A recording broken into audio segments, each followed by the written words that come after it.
Bonjour, bonjour. Nouvelle vidéo. Je sais, avec une balle de basket, ça va aller chercher un peu loin, ça va chercher loin dans les émotions. D'accord, prépare-toi. Je voudrais aujourd'hui parler aux gens qui avaient des rêves, aux gens qui ont des rêves, qui ont eu des rêves de basket, d'accord, NBA, des gens qui ont eu des rêves de peut-être football américain, d'accord, des gens qui ont eu des rêves de baseball, mais ils n'ont jamais pu aller jusqu'au bout en fait. Ou alors, les choses ne se sont pas passées comme ils avaient espéré. Certainement, tu t'es entraîné comme un fou, tu t'es donné à fond, tu t'es peut-être mis ta famille à dos, tu t'es sacrifié, tu as renoncé peut-être malheureusement à tes études parfois. Et à la fin, en fait, ça n'a pas marché comme tu voulais. Je voudrais dans cette vidéo te donner un message du Seigneur, un message sûr en fait. Là, je parle en tant qu'apôtre et après, je te donnerai quelques astuces en tant que coach et mentor. Apôtre, pourquoi? Parce que Dieu m'appelle à restaurer en fait la destinée des gens, d'accord? Dieu me montre souvent cette image en fait d'une remorque en fait qui va sur le périphérique et ramasser les voitures qui sont en panne ou alors des voitures qui sont trompées du chemin, qui sont dans un carambolage en fait, d'accord? Une voiture qui est perdue, qui est en panne, qui est bloquée, qui n'a plus de ressources, qui n'a plus de carburant. On fait venir en fait une remorque qui va agripper la voiture et la ramener au garage pour la réparer avant de la remettre sur la circulation. Vous voyez ça? C'est vraiment très important. Il y a quelques années, j'avais fait ce rêve en fait où j'étais avec un jeune basketteur que je connais. Je l'ai perdu de vue depuis des années en fait. Voilà. Très bon basketteur. Il avait essayé d'aller aux États-Unis comme moi plusieurs fois. Il avait tout fait pour aller aux États-Unis. Et ce qui s'est passé quoi, c'est que ça n'a pas marché. Et donc en fait, je l'ai rencontré dans ce rêve. Toujours dans une salle comme dans un grand studio photo. Et je lui parlais, en fait, je lui ai demandé, je ne dirai pas son nom ici, hein. Je lui ai demandé, bon, admettons qu'il s'appelle Mohamed, d'accord. Je lui ai demandé, mais Mohamed, je te vois depuis des années, tu essayes d'aller aux États-Unis, tu essayes, tu as tout fait, tu as tout essayé. Tu as essayé tous les moyens, ça ne marche jamais. Et tu ne fais que prendre de l'argent. Est-ce que tu n'as pas pensé à... Est-ce que tu n'as que le basket à faire dans ta vie? Est-ce que tu penses que Dieu t'a seulement donné le talent de basketteur? Et là, dans ce rêve, quand je lui ai dit ça, il s'est retourné vers moi, alors qu'il était en train de s'entraîner encore. Là, il s'entraînait. Il s'est retourné vers moi, il s'est arrêté de s'entraîner. Il s'est retourné vers moi, en fait, comme s'il était... Je lui avais donné une révélation. Et il m'a regardé d'un air pensif. Il était plongé dans ses pensées. C'est comme si la phrase que je lui avais donnée venait remplir son réservoir émotionnel et aussi venait confirmer beaucoup de pensées qu'il avait déjà eues à propos. Peut-être une reconversion, peut-être passer à autre chose. Et moi, je me suis réveillé après cette scène-là dans mon rêve. Et quand je me suis réveillé, c'était le Seigneur qui m'avait parlé. Parce que j'ai aussi un côté prophète. Il m'a dit, tu sais, il y a beaucoup de gens qui souffrent. Personne ne leur parle en fait. Beaucoup de jeunes qui sont lancés dans des carrières sportives, des carrières qui n'ont abouti à rien. Ils sont nombreux en fait, ils n'arrivent pas à se reconstruire dans la vie. Ils avaient beaucoup donné, ils étaient beaucoup donnés. Ils avaient beaucoup promis en fait dans leur entourage. C'était l'espoir d'une famille, d'un quartier. Mais ils n'ont pas réussi en fait. Parce que le monde du sport professionnel est très aléatoire. Déjà une carrière de basketteur, c'est quand tu es vraiment parmi les plus coriaces, c'est 18 ans. En moyenne, non, 18 ans c'est beaucoup. En moyenne, je crois que c'est 10 ans. Dans le football américain, c'est 5 ans avec les chocs violents qu'ils ont en fait. Voilà, le football, le soccer, c'est autre chose. Mais en fait, ce n'est qu'une petite tranche de ta vie. C'est-à-dire que il est impensable en fait de croire que Dieu a déposé en un homme un talent de footballeur et de basketteur juste pour qu'il soit basketteur dans sa vie. Je pense que ce talent-là, qui est un talent kinesthésique, qui n'a rien à voir avec le cerveau, c'est un talent, l'intelligence kinesthésique, c'est tout simplement la capacité de se mouvoir, en fait, d'accord? Avec faire des mouvements, s'exprimer par des mouvements, ça implique beaucoup les muscles, en fait. Je ne pense pas que Dieu ait seulement donné cette capacité à un homme pour que toute sa vie se serve seulement de ses muscles. Pourquoi? Parce qu'il y a une saison de ta vie où tes muscles ne répondent plus, en fait. Même scientifiquement, c'est démontré qu'à partir de 40 ans déjà, 45 ans, il y a des sports que tu ne peux plus faire. Tu n'as plus la même capacité de récupération, en fait. D'accord? Je connais des gens qui vivent en désordre, ils courent partout, ils montent, ils descendent. Ils vivaient comme ça à l'âge de 15 ans, 18 ans, 20 ans. Mais une fois qu'ils atteignent la trentaine, 35 ans, pour récupérer, c'est compliqué. Et donc, en fait, les sportifs, c'est pareil. Il y a un temps où ton corps peut encaisser beaucoup de chocs, il y a un temps où ton corps peut réaliser des exploits, en fait. Mais il y a un temps aussi, ça ne peut pas. Je ne pense pas que Dieu ait limité toute ta destinée seulement dans une brève carrière de footballeur, de basketteur, de joueur de baseball. Et en fait, c'est un message pur que Dieu m'a donné pour toi. Il m'a dit de te dire que peut-être tu n'as pas pu devenir basketteur, peut-être tu n'as pas pu, c'est pas devenir footballeur, pro, golfeur, quelque chose comme ça. Mais il a déposé en toi d'autres talents. En plus de l'intelligence kinesthésique, il a déposé en toi. Tu vas te rendre compte que si tu fouilles vraiment, tu trouveras. Moi, quand je forme mes gens dans la formation des talents, les gens découvrent plusieurs talents qu'ils ont, en fait. Ils pensaient se trouver seulement dans un talent. Et après, ils se rendent compte qu'ils ont d'autres capacités, d'autres intelligences, en fait. Donc, c'est un message d'encouragement que je te donne. C'est un message pour te dire, en fait, ne te décourage pas. Je sais que parfois, quand tu entends parler de toi, les gens disent que oui, tu as un rêve brisé, tu as un talent gâché, c'est un gâchis. On se moque parfois de toi. Quand tu passes dans un bar, on te critique. Je me souviens comme ça d'un grand frère qui a joué en Europe. Je crois qu'il a été pro et après ça ne s'est pas bien passé. Sa carrière s'est arrêtée comme ça de façon brève. Et souvent, je le vois dans les restaurants en train de causer avec des jeunes, toujours en train de leur raconter en fait sa carrière, comment il avait joué là, comment il avait joué là. Et souvent, tu peux sentir qu'il a un sujet parfois de raillerie en fait, parce que les gens vont dire que ouais, il vient nous parler ici, mais pourquoi il n'est pas comme tel autre, comme Samuel Eto'o et autres.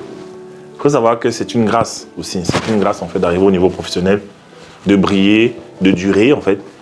Et d'être un exemple pour son content, c'est une grâce de Dieu. D'accord? C'est une grâce de Dieu. Si tu n'as pas eu cette grâce, c'est pas grave. Dieu te dit, déjà ce message, ça fait plusieurs années que je l'ai eu en fait. À chaque fois, j'ai toujours eu l'impression que ce n'était pas le moment. J'ai toujours eu l'impression que ce n'était pas le moment de le libérer. Maintenant, je le libère. Parce qu'il m'a fait comprendre que il y a beaucoup de gens en fait qui n'arrivent pas à se reconvertir, qui ont tout mis dans le foot, après n'arrivent pas à avoir un métier normal. Ils ont tout mis dans le basket, ça ne marche pas en fait. Ça ne marche parce qu'ils n'ont pas su développer d'autres aptitudes. Pourtant, on fait le football, le basket, les sports professionnels sont des sports de stratégie en fait. Moi, j'ai remarqué la plupart des gars, basketteurs que je connais qui ont développé d'autres aptitudes en dehors du basket, ce sont des gens qui ont des hauts postes dans la société en fait. Dans des grosses banques, qui sont directeurs de banque, qui sont directeurs des agences de transport à l'international. Ce sont des gens qui sont souvent à la tête en fait. Pourquoi? Parce que le basket, le football en fait, c'est un sport de stratégie. Déjà, je vais vous expliquer quelque chose. Dans le sport, il y a un phénomène qui se produit. C'est quoi? C'est que pour gagner une compétition, un tournoi, alors un championnat, il faut se préparer longtemps à l'avance. Avant la saison, il y a d'abord les matchs de pré-saison, les préparations de pré-saison. Après, maintenant, il y a la vie disciplinaire du footballeur, du basketteur. Il y a une façon de vivre, en fait. D'accord? Tu te prives de certaines choses, du sexe, tu te prives de certains aliments. Tu dois dormir quand les autres s'amusent, tu dois beaucoup dormir. Tu dois avoir un mental fort, tu dois avoir une intelligence émotionnelle développée. Et tu dois travailler en équipe, en fait. Tu dois être un leader, tu dois te donner pour ton équipe, tu dois être soumis à un coach. En fait, il y a tout un ensemble d'éléments que tu dois respecter, en fait, qui sont stratégiques, qui vont concourir à la fin, en fait, à la victoire de ton équipe. Et toi, footballeur ou basketteur, tu n'es qu'un pion dans l'échiquier de toute l'équipe, en fait. Souvent, vous êtes regardé par des millions de personnes. Ça, c'est au niveau national. Je coach aussi des gens, j'ai un coaché qui est footballeur professionnel, qui joue au haut niveau, et j'ai pu comprendre ça. Il m'a expliqué comment il dort. Il m'a expliqué que parfois il doit se priver des rapports sexuels, même avec sa femme, parce qu'il veut juste maintenir un certain niveau de performance en fait. Et donc en fait, je me suis rendu compte que c'était un jeu de stratégie, c'est la stratégie. Et donc, la capacité que tu as reçue dans le football, en fait, si tu connectes cette capacité avec tes talents dans d'autres domaines, en fait, tu peux devenir quelqu'un de très influent dans la société, en fait. C'est pareil pour le basket et les autres sports. Si tu as appris à persévérer pendant 7 mois, 8 mois pour avoir la victoire en fin de championnat, tu peux persévérer aussi dans la vie, en fait. Parce qu'il y a des saisons, un entrepreneur, par exemple, il peut lancer un produit sur le marché pour au début, il va créer des stratégies marketing, branding, tout ça, pour à la fin pouvoir avoir des clients et vendre, atteindre le chiffre d'affaires qui s'est fixé comme objectif en début d'année. C'est pareil en fait. Et ça peut être appliqué dans plusieurs domaines. Dans plusieurs domaines, on fait du succès. Donc en fait, peut-être tu as été footballeur, basketteur et tu n'as pas eu la capacité de te développer dans d'autres talents. Moi, je te dis maintenant, le message que Dieu m'a donné pour toi, c'est que cherche d'autres talents. Essaie de développer d'autres talents, en fait. Le rêve que tu avais de footballeur, c'était qu'une partie de ta vie. Il y a plusieurs rêves, en fait. Il y a plusieurs rêves. Écoute bien ce que je te dis. Il y a plusieurs rêves. Je sais de quoi je parle. Moi, j'ai fait du basket. J'ai fait du basket à un haut niveau, en fait. C'est-à-dire, je suis allé jouer, j'ai joué au Cameroun, après j'ai joué au Mozambique. Je suis venu en France. Et la grâce que le basket m'a apporté, c'est quoi? C'est que ça m'a connecté avec des sponsors qui me payaient des études à près de 8 000 € l'année. De la première française jusqu'au master, d'accord? Et le basket aujourd'hui, le côté stratégique du basket m'a apporté aussi la capacité à persévérer et à développer plusieurs talents. Je suis coach, je suis motivateur, je suis auteur, je suis conférencier, je suis apôtre. Je fais plusieurs choses en fait. Parce que j'ai ce jeu de stratégie à l'intérieur de moi. J'ai compris que toute action est stratégique en fait. Toute action vers l'extérieur par rapport à tes talents, par rapport à ta vision, c'est la stratégie. Et ça m'a aidé. Donc moi, je voudrais t'aider en fait, pour te dire, écoute, tu n'as peut-être pas pu, mais ça va aller. Et j'ai eu la très belle surprise, en fait, ces vacances, de rencontrer un joueur de la NBA qui est une connaissance à moi, une très bonne connaissance, et qui joue aux États-Unis. Il m'a rencontré dans la ville de Kribi. Il venait aussi en vacances comme ça. On s'est rencontrés. Il était tellement choqué. Il m'a présenté à ses amis basketteurs, ses amis américains, tout ça. On a discuté et je pensais que c'était fini là parce que les pros ils sont souvent très occupés. Donc là, je vais à mon hôtel dormir. Il m'envoie un message tard la nuit, il me demande si j'ai trouvé une place d'hôtel parce qu'on cherchait une place d'hôtel, ma femme et ma fille. Je lui dis oui. Il me dit s'il te plaît, je dois te voir. Je dois te voir le lendemain avant de partir sur le Gabon. Alors qu'est-ce qui s'est passé? Il me dit qu'il vient le matin. Je me disais, bon tiens, avec son emploi du temps, est-ce qu'il pourra? Le mec, il a débarqué à mon hôtel, il a garé son 4x4, il est sorti, il m'a parlé. C'était un moment très puissant, c'était un échange très fort en fait. Et il m'a donné un maillot de basket, d'accord? Il m'a donné son maillot de basket. Et il a même signé. Et donc, en fait, ce qui s'est passé, quoi, c'est que j'ai commencé à avoir une envie de lui parler en fait. Vous voyez ça? Mais ce n'est pas l'envie que les gens ont souvent. Vous savez, quand les gens sont à côté des professionnels, des pros, des gens qui ont des millions de dollars, tout ça, ils sont excités en fait. Ils veulent demander de l'argent. Et moi, je n'avais pas envie de lui demander de l'argent parce que moi, j'ai une autre mentalité en fait. Moi, je l'ai vu plutôt comme quelqu'un qui va être une solution. Et je lui ai dit, écoute, est-ce que tu sais que, je ne dirai pas son nom ici, hein, est-ce que tu sais qu'il y a beaucoup de footballeurs, de basketteurs, de handballeurs, dans beaucoup de disciplines, qui ont essayé d'être des professionnels, ça n'a jamais marché en fait. Et ils sont un peu désœuvrés. Et il m'a dit oui, je sais. Je lui ai dit, tu sais, on devrait faire quelque chose en fait pour les aider. Il m'a dit que, en fait, ce sont les idées qu'il avait, c'est quelque chose dont il a conscience en fait. Parce qu'il passait aussi par une période de sa carrière où il était blessé et tout ça. C'était un peu, voilà, il a compris. Et il faut savoir qu'à la veille du jour où je le rencontre en fait, je fais un songe où j'étais dans une salle avec un footballeur professionnel qui avait raté sa carrière, qui passait par un moment difficile en fait dans sa carrière. Je suis arrivé comme un prophète dans sa salle, dans sa maison. Il était très violent avec ses enfants en fait, il était dur avec eux. Ses enfants pleuraient presque. Et je lui ai demandé, mais qu'est-ce qui se passe? Il me dit que voilà, j'étais bien, tout se passait bien, mais subitement j'étais complètement pas à mon club. Et je lui ai dit, écoute, voilà ce qui va se passer. J'ai reçu une parole de Dieu, je l'ai restaurée par le Saint-Esprit. Et s'est mis à pleurer, en fait, j'ai commencé à prophétiser sur sa vie. Et je me suis rendu compte que le Seigneur, pourquoi est-ce qu'il avait mis que je fasse du basket, hein, et que je devienne coach après, pasteur, tout ce que vous voulez, c'est qu'il voulait que je sois à la croisée des chemins de tous ces gens. Que je comprenne en fait ce que c'est que la peine d'un sportif, ce que c'est que s'entraîner tous les jours pour devenir quelqu'un et tu n'arrives pas à le devenir. Et il fallait que je comprenne ça. Il fallait aussi que je puisse maintenant réussir en dehors de la sphère du basket. Ce que je suis en train de faire en fait. Gloire à Dieu. Réussir en dehors de la sphère du basket. Réussir avec plusieurs talents. Gagner de l'argent, nourrir ma famille. Être une solution pour ma génération avec plusieurs talents. Et revenir expliquer aux footballeurs et aux basketteurs qui écoutez, c'est vrai, vous avez le basket, c'est bien, vous pouvez réussir dans ça. Mais si jamais cela va marcher en fait, tu as la capacité en fait d'exceller ailleurs. Et c'est le message que je veux te donner aujourd'hui. J'insiste dessus. D'accord? J'ai écrit un livre qu'on appelle « Comment libérer les talents de tes enfants ». J'espère que tu le vois là. Voilà. Comment libérer les talents des enfants, qui est à la fois, comment dire ça?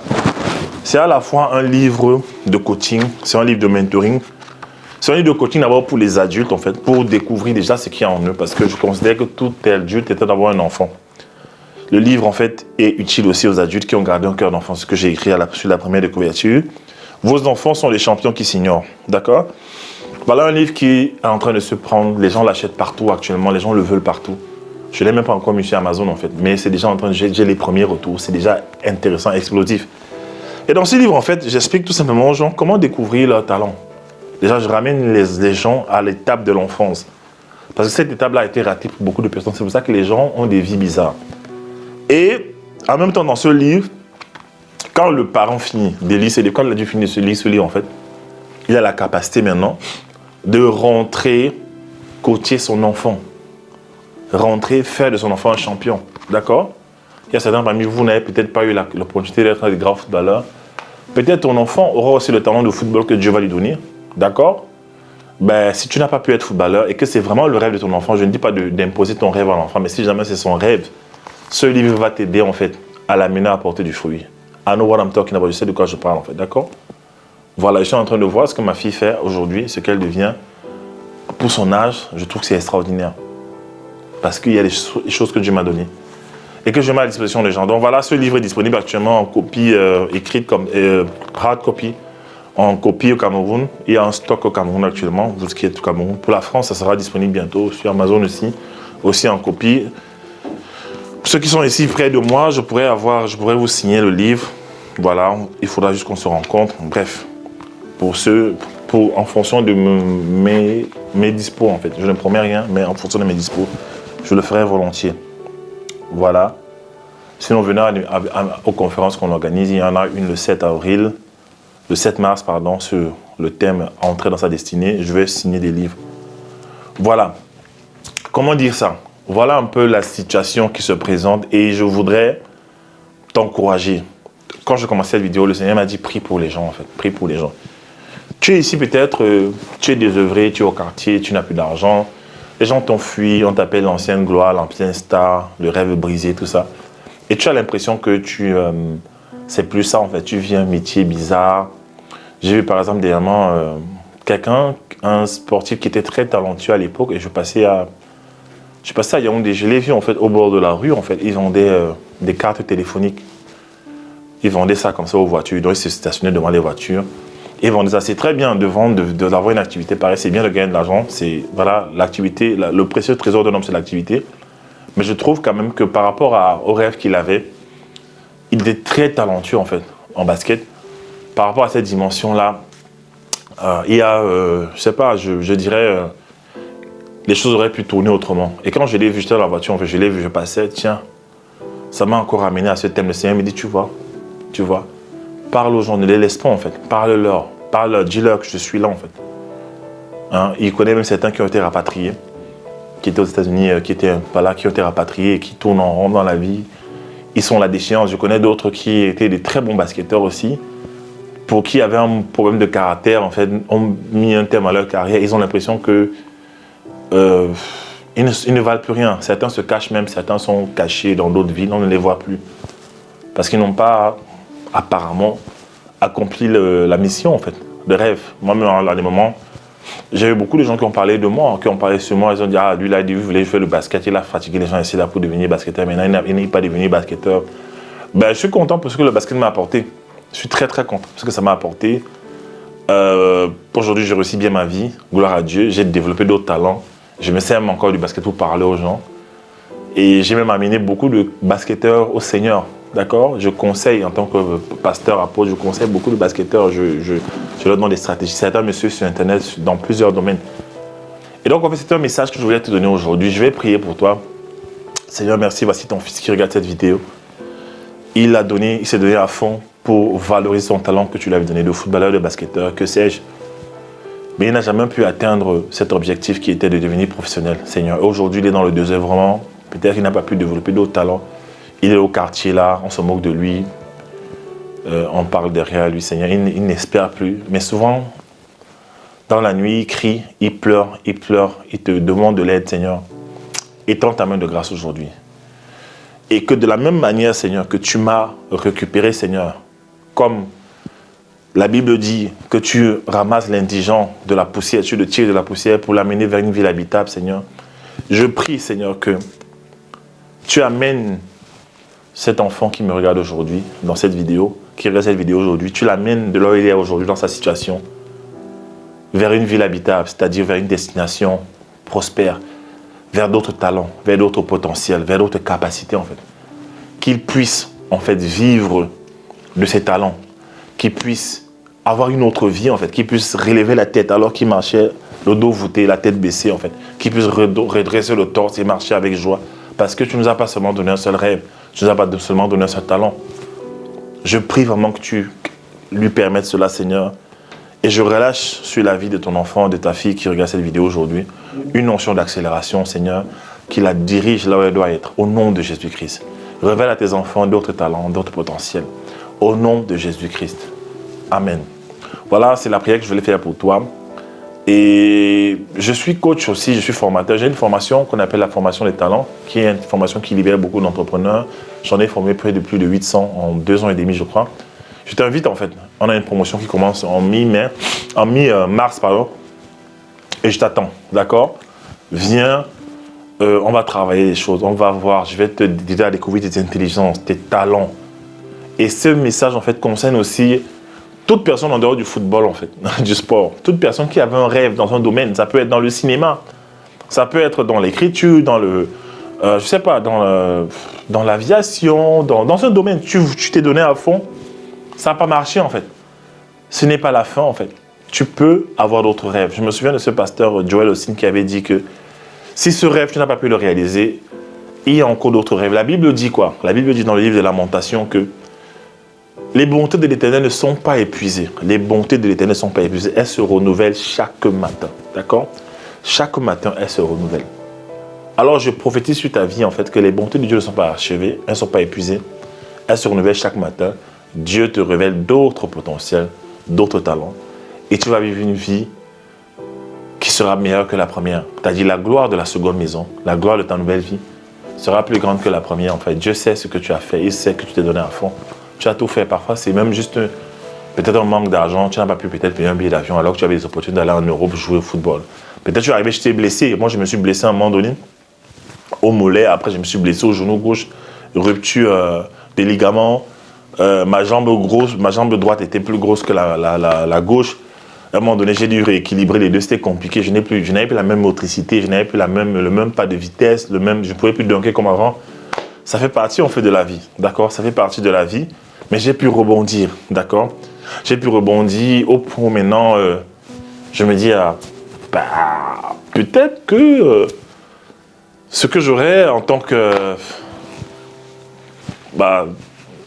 coach, en tant que motivateur, voilà, tout ce que je fais aujourd'hui sera plus grand encore que le basket, parce que le basket, c'est ne représente qu'une partie de ma vie. Je vois aujourd'hui des vies transformées par les messages que je donne. Je dis, tiens, waouh! Est-ce que j'aurais eu le même impact? D'accord? Voilà ce que je voulais te dire pour t'encourager. D'accord? Je sais que ça te touche dans ton cœur, dans ton orgueil, dans ton ego, ça te touche. C'est normal. Je viens fouiller dans ta vie, en fait. Passe cette vidéo à ton ami, un cousin qui devait être footballeur, qui n'a pas été, un boxeur, quelqu'un dans ton entourage qui a besoin d'écouter ce message, en fait. Dis-lui que Dieu ne l'a pas abandonné. D'accord? Ciao.